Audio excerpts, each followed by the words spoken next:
Di sebuah pagi yang cerah di kota Yogyakarta, suara mesin motor tua terdengar menyusuri gang-gang sempit. Itu adalah suara Astrea Grand keluaran tahun 90-an yang dikendarai oleh seorang nenek tua bernama Mbah Warti.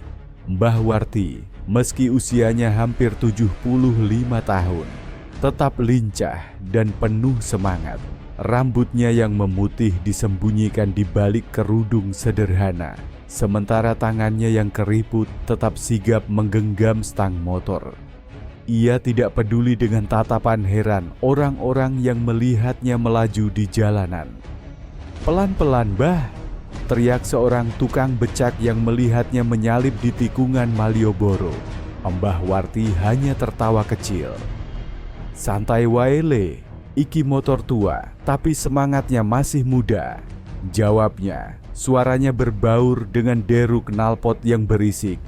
Hari itu, ia punya misi penting, mengantarkan kue apem pesanan pelanggan setianya di Pasar Beringharjo. Sejak suaminya meninggal 10 tahun lalu, Mbah Warti harus menghidupi dirinya sendiri dengan berjualan kue. Motor Astrea tuanya adalah sahabat setia yang selalu menemani setiap perjalanan. Namun, di perempatan Tugu Jogja, sesuatu yang tak terduga terjadi. Motor tua itu tiba-tiba tersendat dan mati di tengah jalan. Klakson mobil dan teriakan pengendara lain mulai terdengar. "Astaga, Astrea, kok pas waktu rame gini malah mogok?" gumamnya sambil berusaha mengengkol motor. Apakah Mbah Warti bisa melanjutkan perjalanannya atau ada kejadian lain yang menunggunya? Setelah beberapa kali mencoba, akhirnya suara mesin Astrea kembali meraung pelan. "Alhamdulillah jareku yo, awakmu ora bakal ninggal aku, toh," gumam Mbah Warti sambil menepuk-nepuk bodi motor tuanya. Dengan senyum kecil, ia kembali menarik gas, melanjutkan perjalanannya menuju Pasar Beringharjo. Namun, sesampainya di simpang lampu merah dekat Tugu Jogja, ia dihentikan oleh seorang polisi lalu lintas. "Permisi, Mbah, bisa menepi sebentar?" kata seorang polisi muda dengan sopan. Mbah Warti mengernyitkan dahi. "Loh, ada apa nak? Aku kan sudah berhenti di lampu merah," katanya sambil menepikan motornya ke pinggir jalan. Polisi itu tersenyum sabar. "Begini Mbah, boleh saya lihat surat-surat kendaraan dan SIM-nya?" Mbah Warti terdiam sejenak. Ia tahu bahwa SIM-nya sudah kadaluarsa bertahun-tahun yang lalu, dan STNK motornya pun mungkin sudah lebih lama tidak diperpanjang. Dengan wajah sedikit cemas, ia membuka tas kainnya dan mulai ngobrak-abrik isinya. SIM-nya kayaknya ketinggalan di rumah, Pak," katanya akhirnya dengan suara pelan. Polisi itu menghela napas. "Begini Mbah, kalau tidak ada SIM dan STNK tidak diperpanjang, saya terpaksa harus menilang Mbah." Mbah Warti terdiam. Ia mengelus-elus jok motornya yang sudah mulai sobek. Matanya memandang ke jalanan yang sibuk, ke arah pasar yang masih beberapa ratus meter lagi. "Pak, kalau saya ditilang, saya harus bayar berapa?" tanyanya dengan nada pasrah. Polisi itu memandang wajah tua di depannya, penuh keriput dan kelelahan, namun tetap ada semangat dalam tatapannya. Ia ragu sejenak. Namun sebelum ia menjawab, tiba-tiba seseorang datang menghampiri.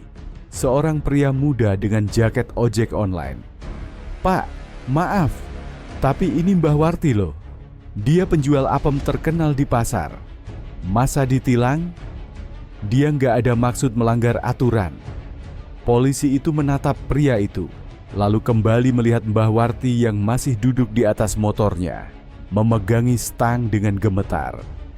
Apakah polisi itu tetap menilangnya, atau ada sesuatu yang tak terduga terjadi? Mbah Warti menelan ludah saat melihat polisi itu menggeleng pelan. "Maaf Mbah, aturan tetap aturan. Saya harus menilang Mbah," katanya dengan nada tegas. Mbah Warti menghela napas, mencoba menerima kenyataan. "Ya wis, nak, kalau memang harus ditilang, saya nurut. Tapi tolong jangan kasar, saya ini sudah tua," ujarnya dengan suara bergetar. Namun, wajah polisi itu mendadak berubah. Seolah kesabarannya habis, ia mengulurkan tangan dan dengan kasar menarik kunci motor dari stang. "Mbah, ini bukan soal tua atau muda. Semua pengendara harus punya surat-surat lengkap. Kalau enggak, ya begini akibatnya," katanya dengan nada tinggi. Mbah Warti terkejut. Tangannya yang keriput gemetar saat ia mencoba meraih kembali kunci motornya. "Pak, jangan begitu. Saya cuma mau jualan. Saya nggak punya banyak uang buat tebus tilang," katanya dengan suara lirih. Namun, polisi itu justru melipat tangan di dada. "Kalau nggak mau ditilang, kenapa nggak patuh dari awal? Ini kendaraan bisa saya tahan, Mbah," katanya dengan nada semakin keras. Beberapa orang yang berada di sekitar simpang mulai memperhatikan kejadian itu. Seorang bapak tua yang melihat kejadian itu menggelengkan kepala. "Wah, kok tak gaya sama orang tua begitu?" bisiknya pada seorang tukang becak di sebelahnya. Sementara itu, pria ojek online yang tadi mencoba membela Mbah Warti mulai emosi. "Pak, nggak usah kasar gitu dong. Ini nenek-nenek. Harusnya dibantu, bukan dipersulit," protesnya. Namun, polisi itu hanya melirik tajam. "Mau ikut campur? Ini urusan hukum, Mas. Kalau mau bantu, bayarin aja tilangnya," katanya sinis. Mbah Warti merasakan dadanya sesak. Bukan karena takut ditilang, tapi lebih karena perlakuan kasar yang ia terima. Hatinya pedih. Puluhan tahun ia hidup jujur, mencari nafkah dengan susah payah, tapi malah diperlakukan seperti ini di jalanan kota yang sudah lama ia cintai. Matanya mulai berkaca-kaca. Apakah ini cara dunia memperlakukan orang tua sepertinya? Di tengah ketegangan itu, tiba-tiba sebuah suara berat terdengar. "Ada apa ini?" Seseorang berjalan mendekat. Seorang pria berseragam, pangkatnya lebih tinggi dari polisi yang menilang Mbah Warti. Semua orang yang melihatnya langsung terdiam. Siapakah dia? Dan apakah ia akan menolong Mbah Warti? Suara berat itu membuat semua orang menoleh. Dari arah berlawanan, seorang pria berseragam polisi berjalan dengan langkah tegap. Matanya tajam, sorotnya penuh wibawa. Di dada seragamnya tertulis nama, Ibtu Bayu Prasetya. Begitu melihatnya, wajah polisi yang menilang Mbah Warti langsung pucat.